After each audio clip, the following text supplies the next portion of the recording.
Bulletproof Radio, a state of high performance. You're listening to Bulletproof Radio with Dave Asprey. Today's cool fact of the day is that your hair doesn't keep any secrets. It turns out your hair contains information about pretty much everything that's been in your bloodstream, including drugs, heavy metals, and is one of the most commonly used types of forensic evidence. But one thing that no one can tell from looking at just your hair is whether you're a man or woman, because men's and women's hair is identical in structure. But if they get the follicle, they could probably genetically sequence that. But your hair shaft itself is made up of keratin, which is the same protein that horns, hooves, claws, feathers, and beaks are made of.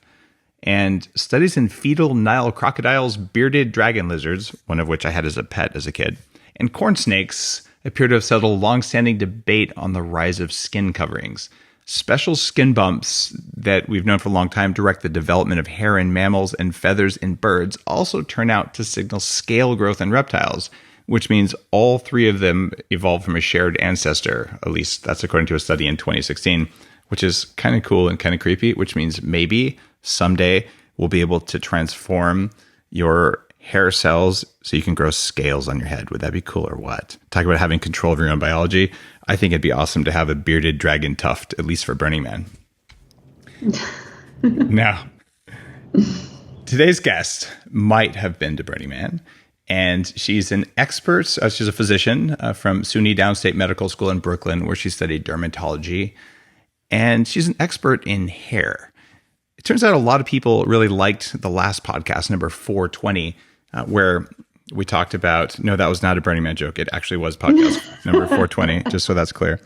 And it wasn't an Elon Musk joke either. But what's happening is everyone's saying, hey, I want to know more about hair. And there's such a focus in a lot of medical studies on men and a lot of advice that it turns out is different for men and women. So I thought I would do a podcast that was focusing on hair growth that's applicable to both sexes, but that had a little bit more detail for women, because hair changes during pregnancy, during puberty, during perimenopause, and women can have problems with hair loss, hair thinning, and things like that. And plus, I'm planning to live to 180, and I'd like to not be bald during that time. So I'm hoping I pick up a few tips myself. And Dr. Kogan, or Sophie, also has a personal story here, because she had hair loss due to an eating disorder and just the stress of medical training. And it turns out stress and hair loss are integrally linked. She's the chief medical officer of Nutrafol, a company that focuses on science beyond hair loss and what you can do with plant compounds and naturally occurring things to take control of that. Sophie, welcome to the show. Thank you, Dave. I'm super excited to be here to talk about a topic that that is very near and dear to my heart. And to share a lot of the science that a lot of the news and the science that we've been learning here at Nutrafol. So I'm going to boil it down to a single question. Why do people lose hair? Oof. Like that's one answer with 7,000 hours. So, but give me the top level, like what's going on with hair loss? People lose hair for a multitude of reasons. The thing is that there's no one cause, and that's one of the things that's different about how of an integrative perspective versus a Western medical perspective. We're always looking for this one cause of something, and that leads to targeted drugs that target only single pathways. So for instance, for hair loss today, we only have 2 FDA-approved medications, and that's finasteride, used for men, and minoxidil, commonly known as Rogaine, used topically for both men and women. But finasteride, it targets androgen synthesis. So for those who don't know, androgens are male hormones, and the one that's implicated in hair loss the most is the dihydrotestosterone, which is a more potent form of testosterone. So over the course of the last, 30, 40, 50 years, we've thought that DHT is the only implicated pathway in hair loss. But now research shows that that's not the case. That basically there's inflammation, that there's stress, there's environmental assaults, and more as research evolves, and there's a huge surge in research today because it's such a great area of interest. Is that there innumerable amounts of pathways. So the number of signaling molecules that are and pathways that are responsible for both hair growth and hair loss are so many that it would be impossible to think that there's one targeted intervention or one cause in itself. So any dysregulation to those pathways will cause hair loss, and it could come from multiple factors. Now, finasteride is something that is a very potent thing that can mess with men's hormones, not just around hair loss. There's actually support groups online for a smaller group of men who take it and just permanently have almost a neutering of their sex hormones, with some big problems from that. And that's something that I'm not planning to add to my regimen, even if I decide to go down a pharmaceutical route to make my hair stay in as I age beyond what you're supposed to age because of that risk. Does minoxidil for men or women represent the same kind of risk? So no, but it represents other types of risks. So for instance, minoxidil was initially discovered to grow hair. Just like anything else, it was an accident. And it's used as an antihypertensive medication. And so it can actually, in larger percentages or larger dosages, can even cause heart palpitations and hypertension, depending. But mostly, a lot of people experience irritation and scalp irritation or inflammation as a result of it. Also, because it is the only, well, not the only, but it's the quote unquote only Western medical drug that is allowed for women. Women don't like putting things into their hair. It is very challenging, actually. So for those who use minoxidil, they do know that there's some residue that's left, and also it kind of messes with your hairstyle. So there's different types of implications and side effects for minoxidil than finasteride. So you can keep your hair, but it'll be greasy and limp. Exactly, yes. Right. That's not something that I think any of us want. Or it can cause irritation, and that's something that actually makes a lot of people stop. So compliance is a huge issue with minoxidil. So those two solutions are also targeting single pathways. And from my understanding of follicles, which is probably not at your level, there's definitely a mitochondrial component. There's a hormonal component, which is a big part of it. There's progesterone, there's cortisol, there's all these different things. And for someone listening to this saying, look, I want my hair to be just thicker and not fall out, like, give me the Cliff's Notes. Given that we're looking at potentially hundreds or thousands of variables, what are the top 3 variables to pay attention to? I think that the top 3 variables are stress, inflammation, and hormones. And stress can have a range of implications. It doesn't just involve direct effect on the follicles, but it also dysregulates other systems in the body that help the follicles grow. So stress is a huge, huge, huge component of this. How do you define stress? Excellent question. So I think we all think of stress as something that happens acutely. And of course, our bodies have been wired to respond to this with a sudden surge of adrenaline and cortisol. And it's all very important because that's how our body responds to a sudden stress. Like if a bus is coming your way, you need to run away. So the body will mount a response. And that's an acute type of stress. I think what's more important today than an acute stressor, because I think life-threatening events are rather rare. We're no longer being chased by lions or tigers on a regular basis. We don't live in caves. So your stress doesn't come from the same type of life-threatening events, but your body responds the same. And so the stress that is affecting us today is almost a constant state of arousal. It's basically a chronic level of stimulation. So whether it's the boss, yelling at you at work, and compounded by you waiting in traffic for a couple of hours, compounded by you having to deal with your spouse or the deadlines or rent to pay the next day. So, and most importantly, I think in today's society than even 10 to 15 years ago, is this constant connection.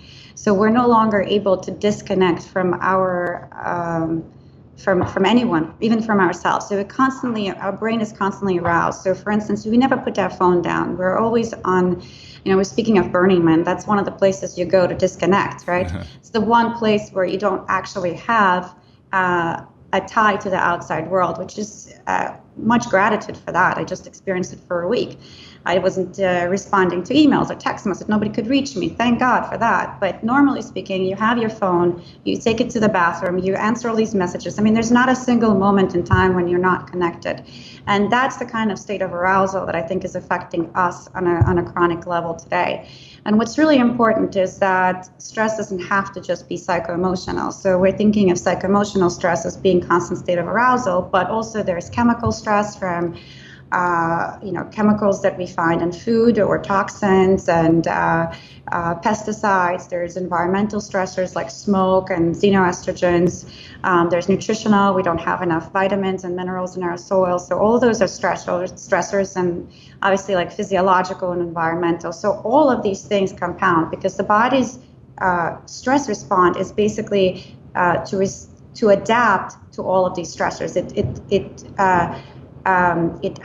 activates the HPA system, the hypothalamic pituitary axis. It activates the sympathetic nervous system. It activates, impacts the immunological response, impacts hormones, just so that you can adapt. And that process of adaptation happens over time, and until you kind of exhaust your resources, because there's a finite amount of energy that is left for you to respond to these stressors. And that's what we call adrenal fatigue and adrenal dysfunction and adrenal dysregulation. To me, today's stress really means that you're constantly adapting. Your systems are constantly adapting, and they're overtaxed. There's an over-exaggerated burden on them and wear and tear. Even if you're not physically feeling, or if you're not thinking that you're stressed, your body's still physiologically trying to adapt to these many different changing environmental factors and psycho-emotional factors. And that's what we call the 21st century conundrum. Most people are either in adrenal fatigue or on their way to adrenal fatigue in today's society. And I think that's really where all of these chronic diseases are coming from. You have an elevated, you have a rise in thyroid disorders, a rise in autoimmune disorders, a rise in hair loss, especially in women. All right. Tell me about what stress did to your hair. So for me, I'm genetically predisposed. Like I said, there are multiple factors that are implicated in hair loss. Genetics, of course, play a role, and genetics play a role in everything, but there's a strong component of epigenetics. So for me, the stress was the epigenetic component that brought my hair loss into progression, into manifestation. Initially, I stressed myself by having an eating disorder in the 90s, like a lot of teenagers did. So that kind of triggered the progression of this, and I lost a lot of hair, which ultimately didn't come back fully until much later in life. And then I noticed that over the course of my life, it was either college and medical school and then residency, and then I did another residency. Those were the times that I would shed the most, and those are the times that I would lose the most amount of hair. So of course, even though I'm genetically predisposed to losing hair, that genetic manifestation came out during those times. And my stress didn't just come from exams. My stress came from the fact that I was really bad in college and medical school. I lived and survived on Coca-Cola and candy and coffee and tuna fish, which of course has a lot of mercury. So in addition to the psycho-emotional stress of studying for exams and in residency not sleeping and all those things that compound, I also had a lot of toxins in my body and a very dysregulated and compromised gut. So as a result, of course, I manifested in a lot of hair loss. And recently there was a study that came out in 2017, and actually they tested female medical students specifically to see what happens during exam time and after exam, before exam time, during exam time, and after exam time, as to see what effect stress has on their hair follicles. And of course, they found that there was a shift in pro-inflammatory markers as a result of stress. So they saw that there was a heightened Th1 response, so more inflammatory cytokines such as interferon gamma and TNF alpha. After stress, how soon do you start seeing hair shedding? So again, there's a difference between acute stress and chronic stress. So there is such a thing called telogen effluvium. That's a diagnosis that Western medicine does recognize as stress related, and that could be a physical stressor or a psycho-emotional stressor. And what happens is that normally a hair follicle cycles through a growth phase, which is we call anagen, regression phase catagen, and resting phase telogen, and then it goes into exogen, which is hair fallout. Unlike animals that have a synchronized cycle, so for instance, animals can shed all of their fur at the same time seasonally and then grow new fur. Our cycle is not synchronized, and so lucky for us because we're not shedding all of our hair, going bald, and then regrowing it. Yeah. So all these hair follicles are in different stages, and they have a very finely tuned biological clock. Each hair follicle, imagine this, has a very own biological clock that tells it when to go into each phase of the cycle. When we suffer from an acute stress, such as an illness, a surgery, or a death of a loved one, a breakup, or maybe a big move or something like that, or sudden weight loss, the majority of the follicles, or a big portion of the follicles, can suddenly are shifted into the resting phase, telogen. That's very, logical, because when we are stressed, the body will focus all of its energy on essential organs and disregard the follicles. The follicles are not essential for survival. So it's a kind of survival mechanism. That's not where the energy goes. And so as a result, all of these follicles shift into the resting phase, from which point there's no way back. And so about 3 to 4 months, that's how long the resting phase lasts, the follicles will fall out. So if you ask somebody, if somebody comes in and they're suddenly shedding clumps of hair, the first question you ask them, oh, well, did you have a stressful event within the last 6 months? And they'll tell you, yes, likely they'll tell you that something happened. That's acute stress. That's what we call telogen effluvium. Now, more and more today, we see chronic telogen effluvium and other types of hair loss, where the etiology, Western medicine still scratches their head a lot about, but in reality, everything points to the fact that etiology is due to chronic stress. So where it's not an acute stressor that is suddenly pushing all these follicles into telogen and then hair loss, it's actually this chronic state of arousal and dysregulation of adrenal function and other hormones that's playing a role. Okay, that makes sense. So it could be a short period of time afterwards if it's an acute stressor, and if it's a chronic stressor, it just tends to happen through all the different hair cycles. Exactly. And with chronic telogen effluvium, which is on a rise today, the process just continues. People continue to shed. And also the same thing with, male and female pattern hair loss. Of course, there are implicated pathways in that of how stress affects that. So chronic stress will definitely affect that type of hair loss that's more insidious. You don't see the shedding right away. You don't actually notice it until about 50% of the follicles are affected. Can you cause follicles that are affected just by thinning or shedding? Can you make them wake back up? Can you recover them, restore them, turn them into super hair follicles? What hope do we have? Absolutely. The key is to restore the body. And by restoring the body, you restore the follicles. Every organ has an ability to heal itself, given the proper conditions.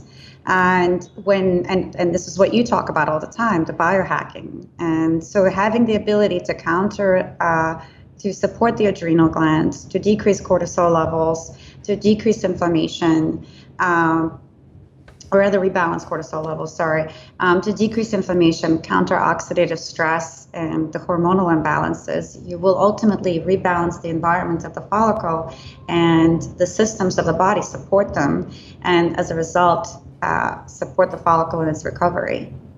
Is there lab tests that people should get to know if cortisol is high? So there's many lab tests that you can do. So it's not that the cortisol is high. So sometimes cortisol is high and sometimes cortisol is low. When somebody has been producing cortisol over a long period of time, eventually the adrenals get fatigued and then there's less production of cortisol. So then there's a whole other slew of issues that happens. So the key is to actually see where that system is dysregulated. And you can do salivary cortisol tests. We also, in our here at Nutrafol, what we do is we've implemented something called the hair mineral analysis test. So we help our customers figure out what are the stressors that are in their system, actually looking at the hair itself. The hair mineral analysis looks at a variety of different minerals and heavy metals and the patterns, and so it can actually tell you what organ systems may be stressed. If you had to guess, what percentage of hair thinning or hair loss is caused by toxic heavy metals? And I know this is a guess. You probably can't reference a single paper or anything like that, but just from clinical experience, I mean, do you think it's 5% or 50%? Like, just is it big or is it small? Because you guys are getting data on hair minerals, which includes heavy metals. Yeah, it's actually a really good question. So we're still accumulating the data, and this is what I think that's the uniqueness of having this sort of inquisitive mind, is we're still trying to address and figure out all of these things for our customers and for ourselves, to bring back to the Western medical community. What I do know is that the major things that we found are dysregulation of cortisol, so stress, the adrenals, thyroid, absorption, so the gut is impacted by the stress, and heavy metals. And I would say, I think at least 60 to 70% we find have heavy metal toxicity. What are the most common heavy metals you're finding in people with hair that's falling out? We find a lot of mercury, a lot of mercury. It's very hard to chelate out of the body. I mean, I tested myself, and I haven't really eaten. I mean, I'm not that great, but I do limit my consumption of tuna and raw fish. But going back to medical school, in college, where I pretty much lived on tuna fish my entire, 10 years of my life, it's still there. So it's very hard to get rid of mercury. And we sometimes find lead, also aluminum from deodorant use, antiperspirant use. And we actually, within our office itself, I just did a little test myself, and every single person that came back with aluminum elevated was a person that was using deodorant. I just have to do a public service announcement right now. If you have aluminum, or alum, as they like to call it in the fancy brands, like the stuff with crystalline things in it, and it says antiperspirant, you're doing it wrong. That stuff is linked to all sorts of problems, including Alzheimer's. And it's a mitochondrial dysregulator, which is why it would be linked to Alzheimer's, although it's not the only cause of Alzheimer's. And so you just don't put that in your armpits, because the armpits are where you put hormone creams so they absorb into your system really well. So use good old-fashioned deodorant that doesn't have a lot of synthetic crap in it, things with essential oils and natural ingredients. And if you still smell really bad or you're sweating a lot, you have other health issues to get on top of. Since I went Bulletproof, I can go 4 days without taking a shower, and I don't grow body odor. And if I eat the wrong stuff, I get body odor. So when you get your system toxicity low and you stop eating things that piss off your gut, you actually don't smell bad. That said, I still use deodorant, but it's a very different thing than when you're soaking through your shirt and things like that. If so, something's not quite right, and you want to start looking at hacking your biology so that your body's comfortable and you don't smell bad, because healthy animals don't smell bad unless they really don't shower. All right, back to today's regular scheduled programming. I just want to say 8 days at Burning Man. 8. Nice. So obviously, I don't know if that's a good thing. you didn't have an RV with a shower. I was spoiled at Burning Man this year. But I use it just for those people who are listening. I use a crystal deodorant. I don't know how you feel about that. As long as it's not an aluminum crystal, you're good to go. Oh, absolutely not. No. But I think it works really well. You don't limit the perspiration, but you do limit the smell. I've sent a variety of healthy deodorants or pit pastes out in the biohacking box. I send a box out every quarter for people who are just into the stuff I'm into. I find really cool products and I get them for less. It's at my website, biohacked, BIOHACKED.com. So you spend $100 a quarter, and then I send you a couple $100 worth of cool biohacking toys and just things I come across. So there's a variety of neat stuff out there that you can find. Just look at the ingredients. If it says alum or aluminum, it's not for putting on your skin or in your mouth. Okay, so you're finding aluminum is an issue, but mercury is the biggest issue. And the problem is if we don't eat fish, we don't get the omega-3 fatty acids. And if you're short on EPA and DHA, what does that do to your hair? Well, first of all, these are anti-inflammatory, so it helps Right. mitigate the inflammation in the body. So obviously, as long as you're getting, if you don't have a good balance of your omegas, you're going to have a pro-inflammatory state, which will ultimately compound the hair loss issue. So you do want to get those omegas, but you want to try to eat fish that is small. So I think the key is to minimize consumption of large fish. And tuna is large, shark is large. I know most people don't eat shark, but you find shark in some supplements, even hair supplements. So you need to be careful to minimize consumption of large fish. At the same time, you could consume fish, but use, sardines or other small fish. I'm a big fan of sardines, actually, or take a supplement with omega-3s. What I like to do is I certainly supplement with omega-3s, and Bulletproof has a really interesting new one that I think is out. If not, I don't know. Maybe I just dropped a hint there. But what I do, I eat a lot of sushi when I travel because it's hard to find clean food at restaurants. But you can take things that stick to mercury when you eat the larger fish so that it doesn't get absorbed into the body. Things like activated charcoal, bentonite, zeolite, and other chelators can make a big difference. So the idea is getting it out of the body is hard. Keeping it from getting in when you eat something that has mercury, but also good stuff, is the strategy. Even chlorella. These are all things that I've been using for a while, and it seems to work. So it's one of those situations where I recently went halibut fishing, and if you catch a 50 or 100 pound halibut, the thing is 50 or 100 years old, and I always throw those back. And the reason you do that is they make a lot more halibut babies, which is a good thing for the oceans. And because they've been around that long, they accumulate a whole lot of mercury. So they're not really good for you to eat. And what you want to do is catch a young one that has had a lot less bioaccumulation. And it goes back to that smaller fish. And if you do that and you're binding some toxins, I think there's room for fish in the diet and a requirement for fish oil.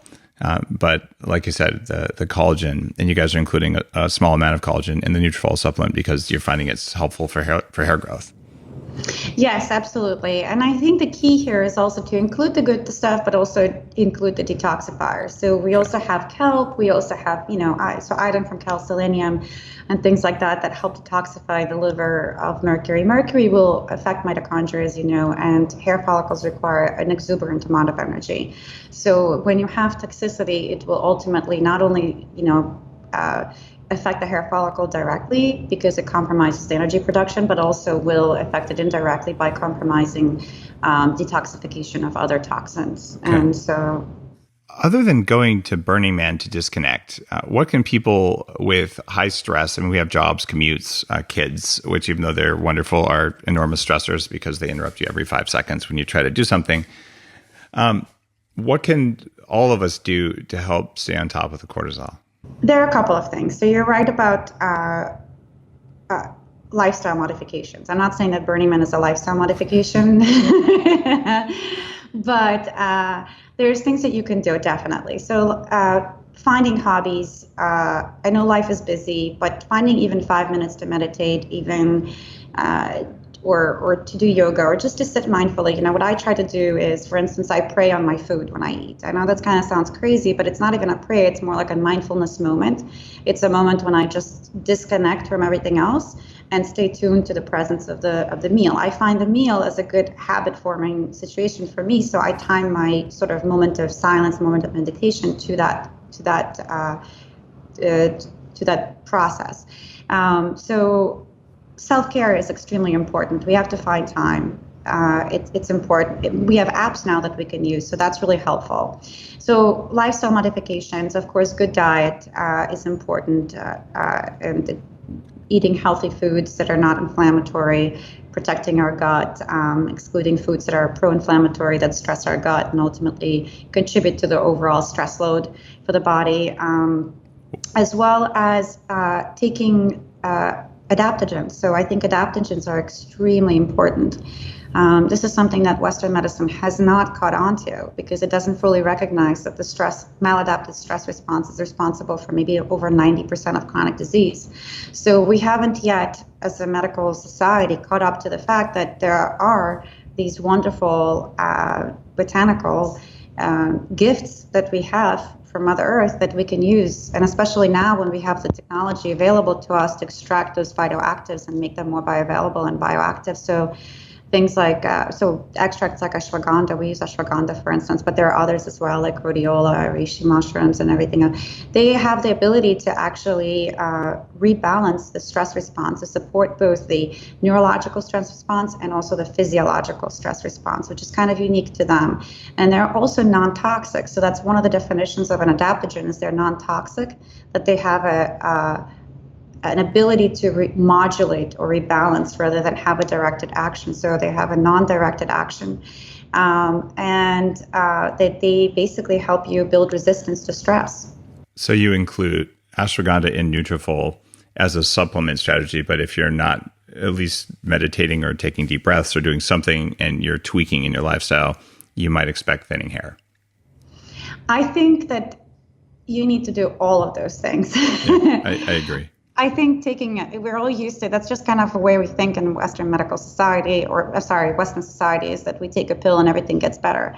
So yes, taking ashwagandha is important, but also implementing these small incremental changes in your life, like you said, gratitude, meditation, yoga, even joy in itself, hobbies, to sort of decrease that stress, to mitigate that stress response, that's very important. Good, healthy diet and these wonderful adaptogenic herbs and anti-inflammatories. Talk to me about the female menstrual cycle and hair thickening, hair loss, and hormones. How does that work for women? It's a funny question, actually. So there's definitely somewhat of a fluctuation during the menstrual cycle as to how the hair feels, not as much about how it's shed or not. But what I do, so it's not a huge difference during the cycle, except for the hormones will slightly change the amount of secretion, so the sebaceous gland secretion. So you do tend to get like oilier hair at one point during the cycle versus another. Just kind of the same way as acne responds to a menstrual cycle, for instance. But I think the greater connection is, again, this dysregulation of hormones. A lot of women are experiencing PMS, a dysregulated menstrual cycle. As you know, we talk a lot about estrogen dominance, for instance, and PCOS. They're on a rise. So the reason why they impact hair follicles and impact hair loss is because for instance, when a woman is when the amount of progesterone to estrogen is dysregulated, like it happens in estrogen dominance, you have less progesterone because cortisol steals that progesterone and makes cortisol, and now you have more estrogen, and estrogen is known to actually block the transition, or too much estrogen is known to block the transition of the follicle from the resting phase to the new growth phase. So we know that happens. So as you have that imbalance, of course, you're having a problem with how follicles cycle and grow. In the same way, there's an increased amount of inflammation. So when you have, again, stress and dysregulated menstrual cycles as a result of its impact of cortisol on other hormones like estrogen and progesterone, you will have more pro-inflammatory state. And follicles are extremely sensitive to inflammation. So there's more inflammatory cytokines that trigger a progression of reactive oxygen species and more inflammation. And of course, you get more hair loss as well. So stress during certain parts of the cycle where you're more prone to inflammation could trigger enough inflammation to affect the hair? It's not so much that there is a huge shift in the menstrual cycle during the menstrual cycle. Of course, there's a very slight change. Our bodies are really finely tuned. So in a way that the menstrual cycle doesn't affect hair growth as much, but a dysregulated menstrual cycle is connected to hair loss because there's other bigger problems at hand. Okay. So a dysregulated menstrual cycle will point to the fact that you might have an excess of insulin and androgens. And both of those things insulin will raise inflammation, and that will affect hair follicles. And androgens will target the hair follicles by shifting them to what we call miniaturization, making them smaller and smaller and smaller. Okay. So that's what happens when a dysregulated menstrual cycle occurs, such as what happens in women with polycystic ovarian syndrome, for instance. In the same way, it'll happen if you don't have PCOS, if you just have a dysregulated menstrual cycle. A lot of women are in estrogen dominance. They have PMS, they have other symptoms. And so that can also cause a big shift in the hair growth cycle and compromisation of the hair growth. What about birth control pills? Good for your hair, bad for your hair? I'm not a big fan. I'm not. Okay, keep going. I want to hear more. Yeah, no, you were going to say something. I was just going to say that's awesome. And my very first book was around fertility. It was called The Better Baby Book, 1,300 references. And we looked a lot at what birth control pills do. So tell me, we didn't look at hair though. So tell me why you're not a big fan. For the same reasons, I think it contributes to estrogen dominance, and estrogen dominance will impact hair loss. And so, again, it dysregulates normal hormonal balances that occur. I have a philosophy, and it also from a point of view of, there's a physiological aspect of this. Of course, you're adding more estrogen to already a hyperestrogenic state, because when we're chronically stressed, there is a hyperestrogenic state, and also with the addition of xenoestrogens and other estrogens from the environment, you're already compounding that issue. Also, the extra progesterone that you're ingesting will decrease production of your own progesterone, and as a result, progesterone actually stimulates the growth phase, anagen phase. That's why women who are pregnant have like this luscious, awesome hair, because it actually prolongs their anagen phase, the growth phase. So as a result, you're basically compromising your own hormonal production and your own normal hormonal balance with the OCPs. And then from a more spiritual, more yogic perspective, and I do have a background in that as well, women are lucky in the way that they can actually renew themselves every cycle. So there's a downward flow. So there's an aspect of clearing some of that stress, the energy, the detoxification, all of it, sort of renewing yourself every cycle, which is why they say men should go into and sweat to a sweat lodge every month, right? So there's that component as well. So that compromising that, and I hear a lot of women saying, "Oh, I haven't had my period in 6 years." Well, great, but you're also storing all this, energy in you that you're not excreting and you're not letting go of. So in my mind, there's a sort of double. There's the both of those things that affect you as a woman. So taking an OCP will compromise both of those: the spiritual, emotional, psychological, as well as physiological balance. That makes a lot of sense. And there's an increased cancer risk from taking birth control pills and things like that. And I tell all of my women friends who are on the pill, like you're going to pay for that down the road. And using effective birth control is really important. But that birth control comes with a larger cost down the road that isn't well known, but is well understood at this point when you look at the data. So you're like, choose something that's effective, but not something that is going to increase all kinds of risk later in life. So that's I'm happy we got to talk about that. Tell me about what happens inside the hair follicle when hair starts to get thin.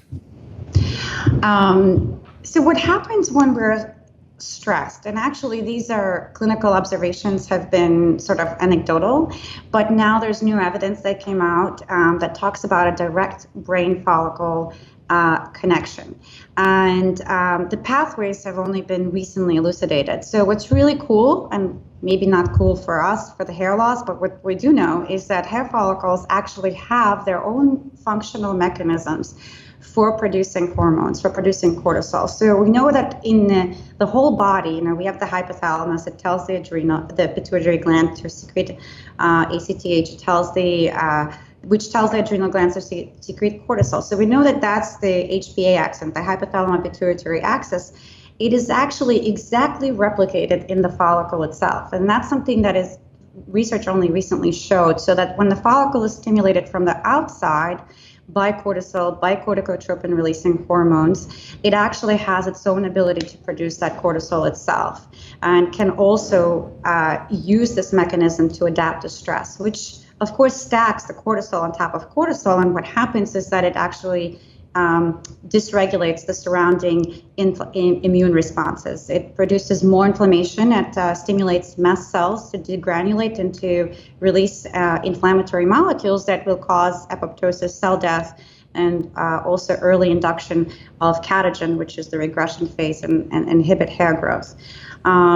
The other brain follicle connection is that our nerves. So we have a really wide, awesome meshwork of nerves that surrounds the follicles in the skin. That's why we feel things. That's why the follicles stand up, or the hair stands up on our hands, or that's why, for instance, eczema or psoriasis get worse when you're stressed out, because of that direct connection to the nerves. So the nerves will release neuroimmunomodulatory substances such as nerve growth factor and substance P, which will actually, in some cases for women, I believe that's the reason why they feel these dysesthesias during hair loss or during certain types of hair loss. They feel actual tingling or pain in the hair around the hair follicles. I believe that's in relationship to these neurological mechanisms. But basically, the systems, the brain gets hyperactive. It sends down signals. These nerves, they release these factors, and which also stimulate the mast cells to degranulate and create more inflammation. But also, they at the same time compromise what is called the follicle immune privilege. The follicles have a unique system because they're a conduit between the environment and the internal body system. They have a unique way of protecting themselves from inflammation by having this immune privilege. But as a result of what's been shown is that substance P, for instance, this neuroimmunomodulatory or neuroimmune substance that's released from the nerves, can actually compromise that. That it can actually compromise that immune privilege, which allows the follicles to be exposed to more inflammation or to trigger inflammation in the body.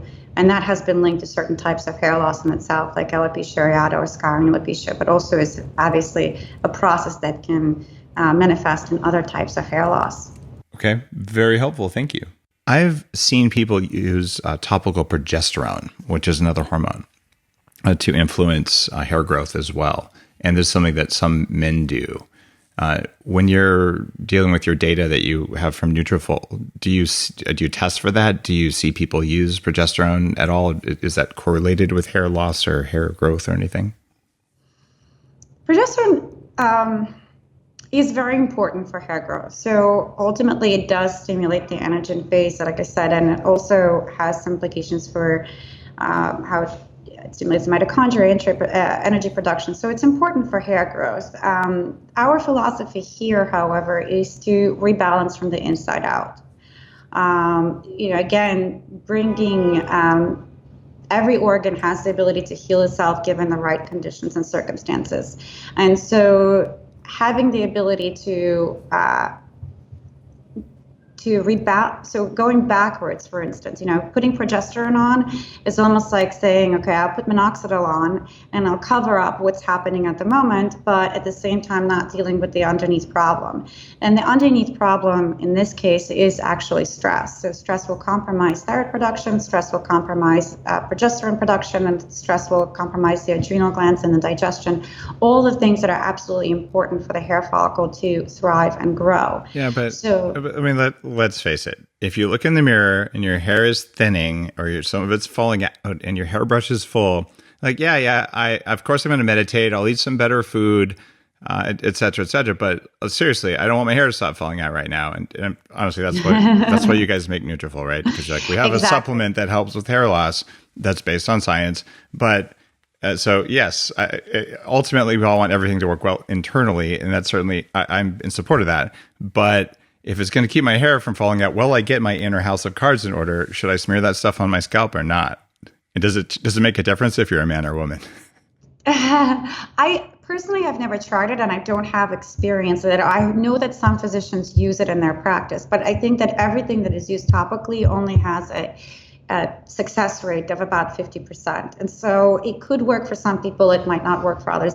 Ultimately, if you're using it, it has only 50% chance of working. So I think with hair, of course, a lot of people try different things, but ultimately anything topical usually has a penetration, like an effect of about 50%. But okay, so if I flip a coin, am I going to be one of the two people who gets hair growth from using progesterone? That might be worth it. You could try it. I think you could try it. But again, you're sort of covering up the symptom without really addressing the issue. And I think the greatest thing that you can do is really address the issue from the inside out. Okay. And not to say that you can't add on to it. There's lots of people that do, hair loss is multifactorial in the same way you can use a multimodal approach. You can also use PRP plus, supplements. You could do other things.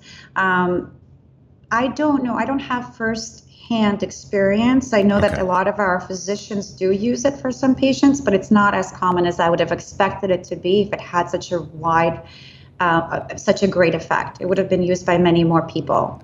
I would also suggest people maybe get their progesterone levels tested if they're already high. It's not going to be a good idea. I did buy some over-the-counter cream, and I smeared it on my forehead for a couple of weeks to see what happened. And what happened was I smelled like lavender really heavily, and I didn't see any difference, but maybe I needed to use it for a couple of months and maybe need a higher strength. I didn't get a prescription. So progesterone is a very powerful anti-inflammatory. I did take it orally after I had a substantial traumatic brain injury a couple of years ago. I've talked about that on a few other podcasts with JJ Virgin and Mark Gordon and all. So it can have a powerful way to just turn off that inflammation, but same thing, turning off inflammation to keep your hair right now, that's okay, but you might want to turn it off permanently at the source instead of blocking it. But so I am curious about topical progesterone, and I would say if your labs show that you're not high in progesterone and you want to try smearing it on your scalp, you're going to have greasy hair if you do it, but who knows, maybe it's worth it. But you should have the building blocks for healthy hair. You should be controlling your cortisol levels and things like that, which is the direction that you've taken with the Nutrafol supplement, which is kind of cool. Exactly. You want to really cut it from the beginning. When cortisol is produced, it steals from progesterone. And that's really what happens when you're chronically producing cortisol. The body will respond by stealing from progesterone because they come from the same precursor. And that's the root of the issue. And most people who are having low progesterone and who have estrogen dominance as a result of that. Okay. What about coloring your hair? Is that good for your hair or bad for your hair? At least your hair follicles. Well, it's not good, but I do it. So I can't really talk against it. I think that the less you do to your hair, the better it is. So if you're going to color it, I'm a big fan of not being really black and white about anything. Because so you like blue hair color, red hair color? Okay. Just for Burning Man. But black and white means that you're going to be more stressed out about following certain rules. And being sort of, allowing yourself to do certain things is fine. So not to be crazy about it. But what I do is I color my hair, but at the same time, I don't do anything else to it. So I let it, be in its curly form. So a lot of people used to blow dry their hair straight, and that's the thing that we do. We have salons everywhere. You can get it done every day now. There's this whole thing about social media and how you have to have a good hair day every day. So that's all actually what it's doing is that it's compromising the scalp itself. So the more products you put in, the heat from the blow drying, everything is really causing inflammation and free radicals in the scalp. So the less you do of that, the better it is. I'm not saying don't do any of it because you do want your hair to look good. You want to style it in some way. Maybe you want to color it. Maybe, I want to be a blonde and I want to be. So it's fine, but it does cause damage. And the good news is, again, you can take anti-inflammatories. You can also take really powerful antioxidants that are going to boost your own production of antioxidants and counter that assault. Minimizing, is the best way to go. Okay, so minimize hair dyeing. How about hairspray, hair gel, things like that? Are they going to increase my risk of thinning or falling out hair? Well, I put that all in the same sort of realm. I put that all in this, physical stressors that are affecting your scalp. So they do all create inflammation and and oxidative stress. So for instance, we know for sure that things like SLS will cause a problem in the scalp. It causes irritation. Sodium lauryl sulfate. Yeah, Okay. exactly. So parabens will alter your hormonal balance. So choosing the products wisely. I try my best to use only natural products. I'm very selective in my shampoo and conditioner, and in any styling products that I use. In fact, I don't actually use any, just to minimize the amount of additives and toxins and chemicals that are growing into the system. There are a bunch of shampoos out there that say they're for thinning hair, preventing baldness, et cetera, et cetera. Does any of that stuff have merit? The way I look at it is this. Most of that stuff is do no harm. So when you're applying something topically, well, of course, there's serums and things like that that could work, that have phytoactives that will work. But in terms of shampoos and conditioners, if you think about it, it's on your scalp for about, 10 minutes, I don't even know, 5 minutes, how long it goes on there for. It doesn't have too much effect. So I would say in that case, the best thing you can do is do no harm, to choose the products that have the least amount of chemicals so that you can minimize your exposure to those and minimize the inflammation and oxidative stress that comes as a result. There's some pretty good evidence, at least in men, for Nizoral, which is a kind of shampoo that's antifungal. And the problem there is all the rest of the ingredients are not ingredients. Horrible. I don't want to put those on my skin, but that one compound, maybe someone listening is going to compound a clean shampoo that has the Nizoral active ingredient. Yeah, that would ketoconazole. be, yeah. So somebody make me a ketoconazole shampoo and send me some. I want it. I would say you can also use tea tree oil. So if you go the natural route, ketoconazole is basically an antifungal. And what you're doing is you're decreasing inflammation by getting rid of the extra pathogens, which are the fungal elements.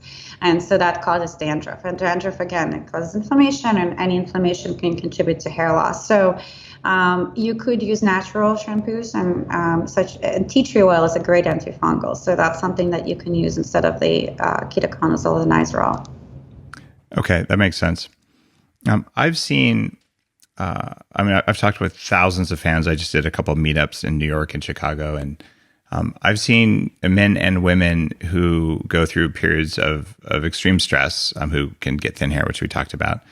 There's also people, and it seems to hit women before men, but if they go into unending ketosis without cycling in or out, or they practice intermittent fasting every single day for long periods of time, they also can get thin hair. And certainly I've seen this over and over with people who are former vegans who got thin hair. In fact, it's one of the first things that can happen after a few months of that. Perhaps lack of collagen, lack of essential fatty acids, lack of minerals, lack of protein. All those things can contribute. But I mean, what's the role in situations like that is this mitochondrial? Is it hormonal? Is it nutrient deficiency? Is it all three? Or are those different use cases? I think it's all three, actually. I think, you're talking about a little bit of a different thing. So vegans, I think they have the issue of collagen and essential fatty acids and protein. And I see that a lot. We ask our customers, what their diet is like. So I think a lot of vegans, unfortunately, a lot of people go vegetarian or vegan. At times they just don't have the proper education, and they kind of wind up eating the wrong things, which are actually pro-inflammatory as well. So for instance, if you're going vegan and you're not gluten-free and you're suddenly eating a ton of pasta, that's not helpful to the body. That just creates more inflammation and compromises the gut actually more. As a result of that, there's a lot of research now that says that the gut is highly tied to hair. There's actually fascinating stuff. They're saying that they fed some mice probiotic, and they resulted in a decrease in inflammatory markers and in improved luscious fur.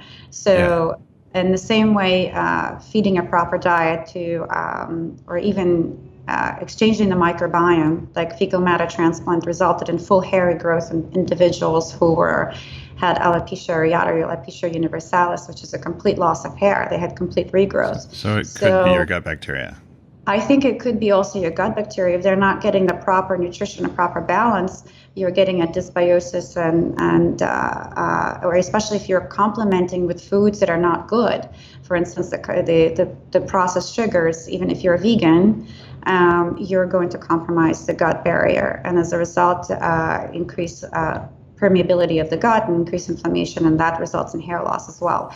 So I think that's one thing. And then the ketosis, people who are not, I'm a fan of the ketogenic diet. I think me too. One of the first books about it, right? Yeah.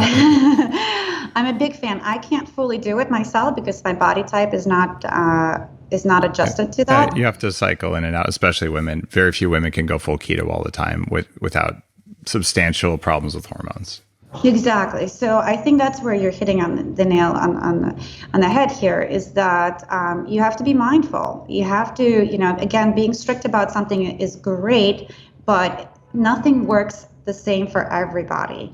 So listening to your body and knowing what you're feeling, and hair loss could be a great way of unfortunately, I don't want it to be a way of looking at it, but it is a symptom. It's a symptom of an imbalanced stress response. It's a symptom of an imbalanced immune response. It's a symptom of something happening in the body that's not supposed to be. It's kind of interesting. Just going back to the gut bacteria, where you talked about that.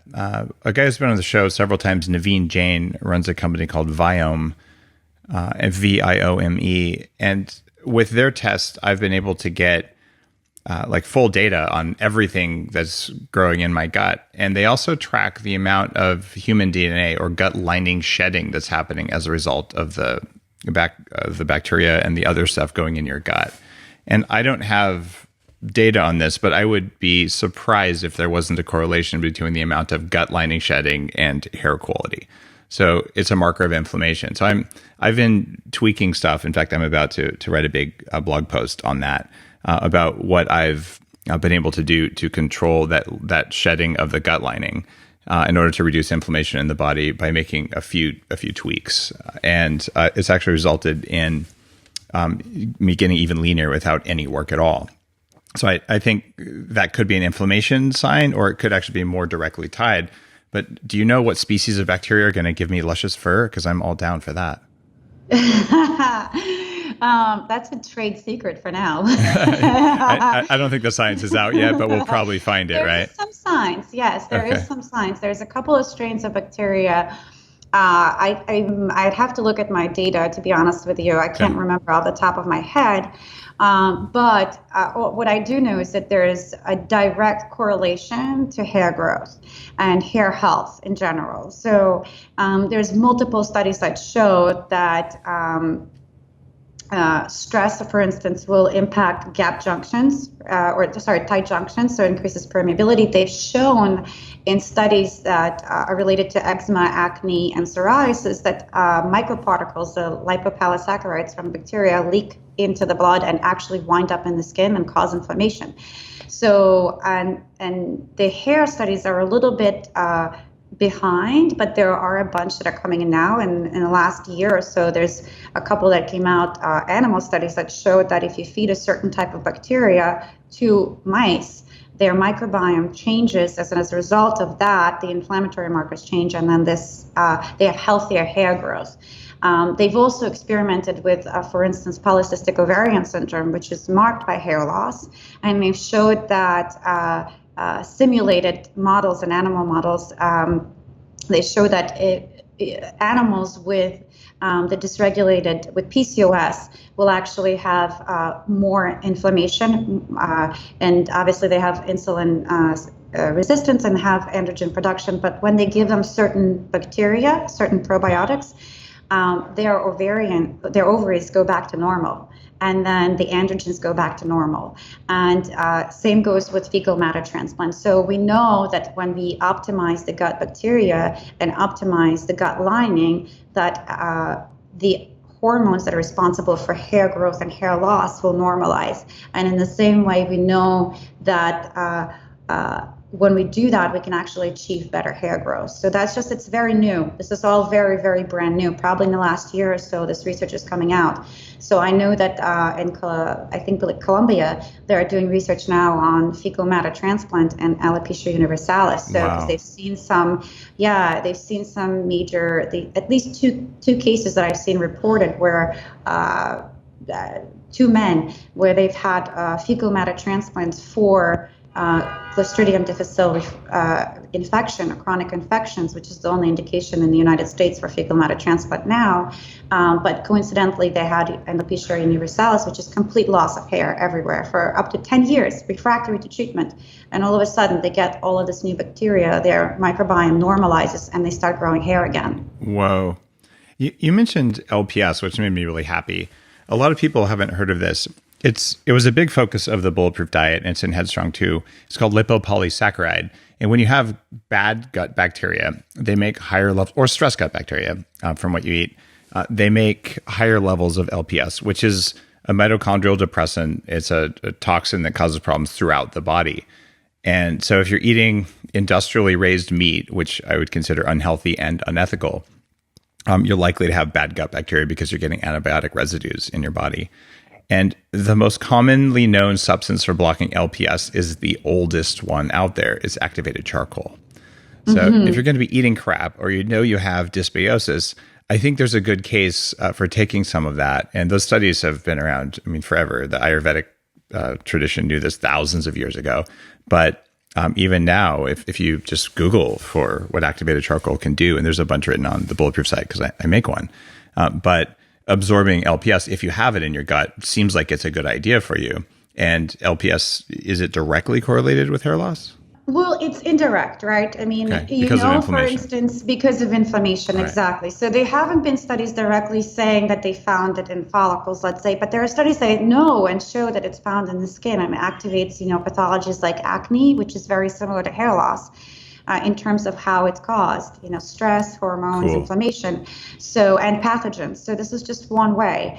But what I do want to say, though, is that because we're talking about stress here, is that the gut microbiome is not just compromised by poor diet, but it's also compromised by psycho-emotional stress as well. Yes. And I think that's a very important point because I was a great example of that.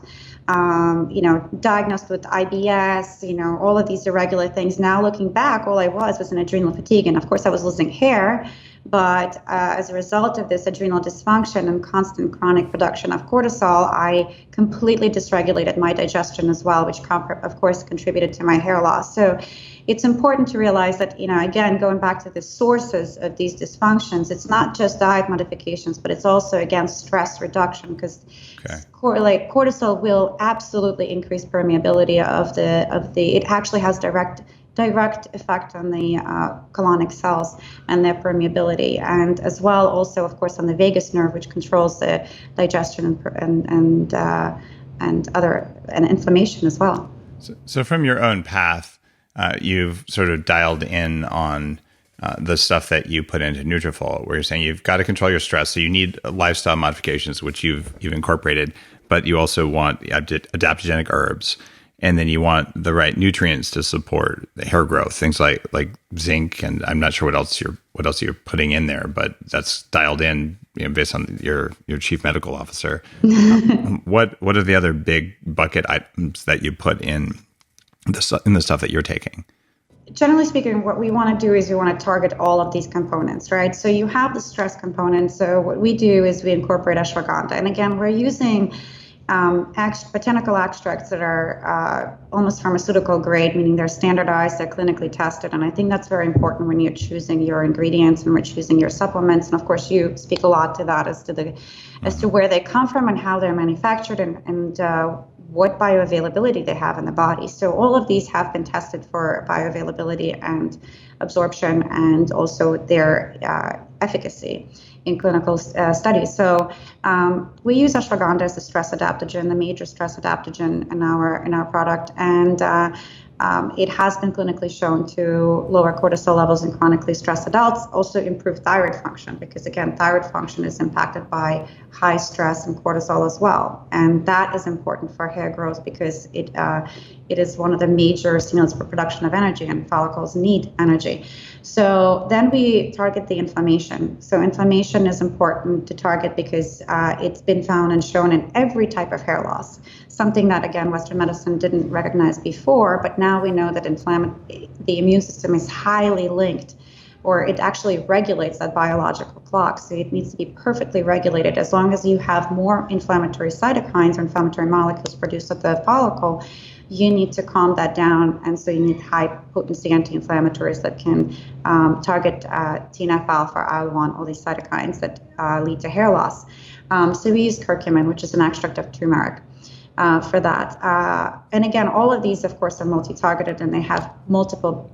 Phytoactives are nice because they target so many receptors, so they're able to rebalance rather than go in one particular direction, which is, for instance, the case with medications. Supplemental is a natural dihydrotestosterone inhibitor, and that's what we use to counter the DHT. The testosterone androgen production, hyperandrogen production in hair loss. Unlike Propecia or finasteride, it does not have any sexual side effects. It has been shown to increase nitric oxide production, so actually it improves libido and sexual functioning. So I think that's a question that a lot of men will always ask as to whether or not something like this can affect your libido because of the mechanism of action, but it doesn't actually. It's more of a rebalancing action, unlike finasteride. And we have potent antioxidants like tocotrienols, and all of them are antioxidants. So you build your own, build up your own. So you can take antioxidants which quench free radicals, but you really want something that boosts your own production of glutathione, catalase, and superoxide dismutase, which are depleted with age and stress. So these systems are taxed. So you really want to stimulate your body again to heal itself and to produce more of these. So that's our kind of multi-pronged approach. And in addition to that, of course, there's supporting nutrients like zinc, selenium, iodine from kelp, and many other. We have 21 ingredients in total, so collagen as well. All sourced from very clean sources that with smaller fish. We talked about mercury. We go to Iceland and Norway for our sources of kelp and collagen. And a couple of other, really, vitamin D, all of these things that are really important in terms of supporting the full multi-pronged, multi-targeted approach. That's pretty cool. The idea of being able to stack things for a specific outcome is something that I definitely support. And an outcome of having luscious fur. I mean, hey, who can get that? Now, Sophie, if someone came to you tomorrow and said, I want to perform better at everything that I do as a human being, and I want 3 pieces of advice, what would you tell them the most important things you've discovered in your life for just being better at everything? Being superhuman.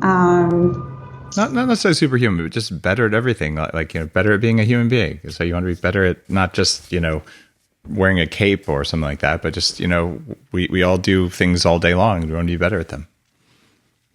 What matters most? I think authenticity, being authentic to yourself and to others. I think it's very important to being authentic with yourself about what you want in life and your passions in life. And I think that authenticity with yourself will ultimately translate to others. So being yourself is really, really cool. And I've had my share of, challenges in life, going for medical school, or residency, where I didn't feel like I fully belonged in that environment that was very strict and regulated. So when I find myself doing this, I really blossomed into who I am because it's what I like to do. So following that sort of authenticity, I think is going to make you better at everything. Yeah, these are hard questions. You got one of them. Only 2 more to go. I got one of them, huh? I think being empathic. I think being empathic is super important as well. Not all of us are good at it. Some of us are better than others. I think if we're not good at it, then we should recognize that and try to work on it, because we still live in a community, right? It's one thing being, somewhere meditating in the in Tibet, and another thing being in the world and being able to communicate and to empathize with others. So I think empathy is highly important, and where you can understand that you're doing something that's not just for yourself, but for the greater good of others. And I think that translates well into being a good human and being better at everything. You put me on the spot. What's the third one? I think finding joy in everything that you do. I know that's a hard thing to say, and it's almost like cliche. It's like affirmations or, do be good, this and that. But really it's about tuning into the moment and seeing that you can maybe find the joy in it. And I think it'll make your life so much more easier. And I'm actually still learning how to do that. I haven't grasped it all or figured it out or anything like that. And that's kind of the things that I want to practice in my life. You're not alone. I think everyone's working on being joyful all the time. And I'm not saying being happy all the time. You're going to have moments of sadness, and that's okay too. I think, our society today tells us that we have to be happy all the time or not never feel sad, like feeling sad is bad. I'm not saying that feeling sad is bad. I think just find the joy in your average tasks, or even anything that you might not even feel bad, might not want to do. Finding that joy will actually make you feel better about it and doing it, and make you better at it and be happier as a result of it. I like that advice. And I also like that you didn't say have good hair, because I don't think that's one of the three most important pieces of advice either. But it's something that all of us would probably like to have. So thanks for not stacking the deck on that one. Oh, no. I mean, having great hair is a bonus. That's a great thing. I think that ultimately why I feel so good about what we do is because we are helping a lot of people deal with their we're doing this through actually rebalancing the inside out, and then doing that, you're making people feel healthier. And I think hair is important, but and it has a huge psychological impact, especially on women. But we also have to keep those other things in mind, like being authentic, being empathic, being joyful, being happy with yourself as the most as some of the looking at the beauty within, in a way, because you're always looking at the beauty without. Yes, hair is important. It's going to shape our face. It's going to make us look better, whatever. But then there's tons of beautiful bald women out there, or bald men, who don't feel at all, shouldn't be feeling bad or compromised or in any way different than the ones who do have hair. It's just that it's a great bonus, but it's not the most important thing in life. I totally agree.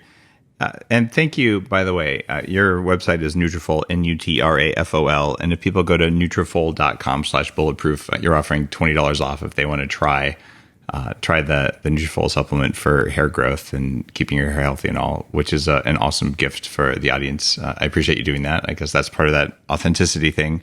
And I would say I'm not done hacking my hair. All the guys in my family have been bald by the time they were 25. I'm 45, and I still have most of my hair, but it's been going back a little bit. And I've been sort of fighting the good fight and usually winning. But I do notice variations based on what I'm doing, and I'm working to get to the bottom of it. So thank you for sharing your knowledge and explaining the difference between what's going on in men and women. And it's been a fun interview. Thank you so much, Dave. We're going to have to send you some. All right, I'll give it a try. Thank you. All right. Bye-bye.